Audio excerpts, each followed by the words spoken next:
আজকে আমি মটর আলু পনিরের তরকারি একটা করব। তো আলুগুলো আগে ভেজে নিচ্ছি। তেলটা গরম হয়ে গেছে, এবার একটু হলুদ আর একটু নুন দিয়ে দিচ্ছি তেলের মধ্যে। এই আলুটা থাকতে ভাজা হয়ে যাবে ভালো।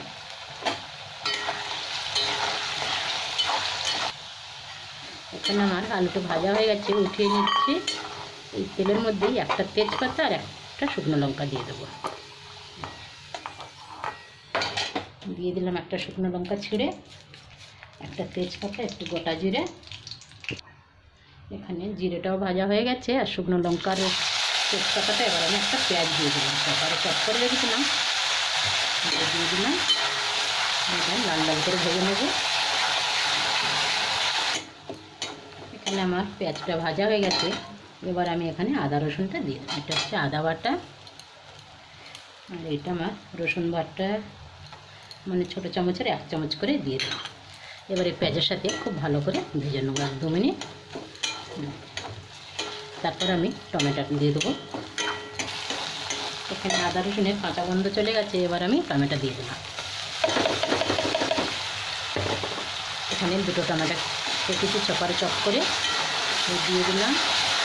এবার খুব ভালো করে ভেজে নেব। এখানে আমার টমেটো ভাজা হয়ে গেছে, এবার আমি হলুদ দিয়ে দিচ্ছি।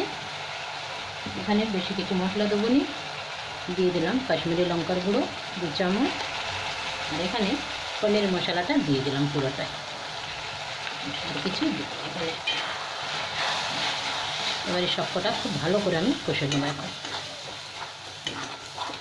অল্প অল্প জল দিয়ে ভাজতে থাকবো, যাতে খুব ভালো করে মশলাটা ভাজা হয়ে যায়। মশলাটা আমার তেল ছেড়ে দিয়েছে, এবার আমি ভেজে রাখা আলুগুলো দিয়ে দিলাম। সাথে আমি এখানে মটরও দিয়ে দিলাম। এবার খুব ভালো করে এটাকে আরও ভেজে নেবো 2-3 মিনিট। এবার আমি কাজু বাদামটা বেটে রেখেছি শুলে, এটা দিয়ে দিলাম। এখানে আমার 15-16টা কাজু বাদাম। এবার স্বাদ হবে তরকারিটা। এবার একটু নুন দিয়ে দিলাম, সাথে এবার পনিরগুলো দিয়ে একটু ভেজে নেবো 1-2 মিনিট।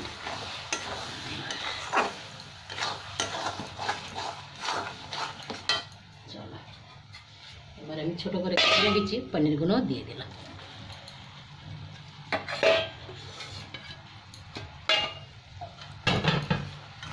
লাস্টে একটু গরম জল দিলেই হয়ে যাবে। আমার কষা হয়ে গেল মটরের পনির। এবার আমি গরম জলটা একটু দিয়ে দিলাম, দিয়ে গ্যাস কমিয়ে ঢাকা দেবো 10 মিনিটের জন্যে। তাহলে জলটা ফুটেও যাবে আর তেলও ছেড়ে দেবে। আমার কিছু লাগবে না দিতে।